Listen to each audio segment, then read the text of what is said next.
Allô la gang, aujourd'hui on pourrait appeler ça chronique d'un bouddhiste courroucé, tiens.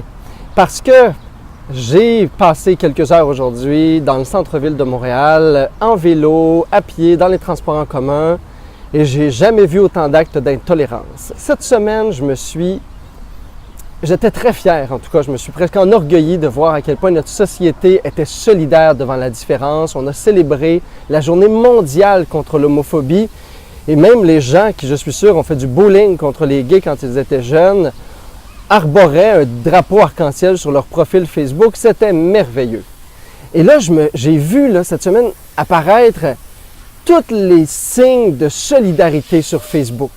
Comme si la tolérance était devenue quelque chose de publiquement valorisé. Alors, tout le monde y va de leur cause, de leur élan de solidarité, de leurs vidéos, pour dénoncer les violences et les injustices dans le monde, mais qu'en est-il de la véritable tolérance? Celle qui demande un petit peu de bienveillance, un petit peu plus de patience, celle du quotidien. Parce qu'aujourd'hui à Montréal, je me suis questionné sur notre réelle capacité à être tolérants les uns les autres. C'est sûr que c'est beau une fois par année quand on dit qu'on aime les gays, parce que en plus les gays c'est vu comme sont beaux, sont gentils, sont agréables, sont cute, sont fins. Mais si tous les gays étaient gros, laids, lents, pas gentils, pas respectueux, je ne suis pas certain qu'on aurait cette même image de marketing qui fait en sorte qu'on veut tous nous aimer et nous tolérer et être le meilleur ami de l'une et de l'autre. Parce que la tolérance, c'est pas justement quand ça fait notre affaire. C'est quand on marche dans la rue, qu'il y a une personne âgée très lente en avant de nous qui nous fait perdre notre autobus. C'est quand il y a une madame sur une piste cyclable qui a un enfant sur un siège, un petit enfant sur un vélo en avant et un autre en arrière et qui dérange à peu près tout le monde. Et c'est là, quand il y a aussi une personne qui ne sait pas trop où qui s'en va dans la rue et qui prend le mauvais chemin, puis là, qu'elle a fait une mauvaise manœuvre au volant et dans tous ces moments-là, aujourd'hui, j'ai vu des gens crier, insulter, se fâcher. Pas juste une personne, là. Presque la majorité des gens qui étaient là. Comme si aujourd'hui, on n'avait plus le droit de commettre des erreurs, on n'avait plus le droit d'être un peu plus lent, un peu moins capable, un peu moins à l'écoute, un peu moins performant.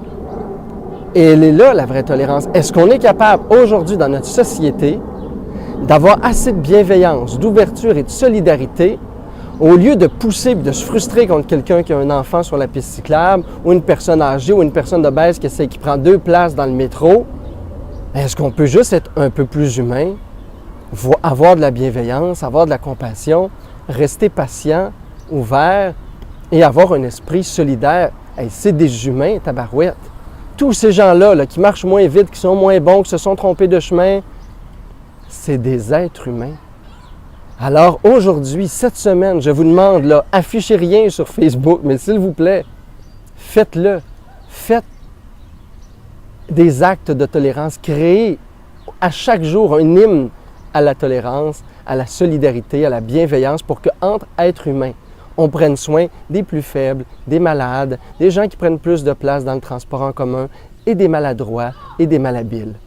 Et là, je vais pouvoir être fier l'an prochain si je vois plein de drapeaux arc-en-ciel sur vos profils Facebook. Je vais pouvoir me dire, nous sommes dans une vraie société de tolérance.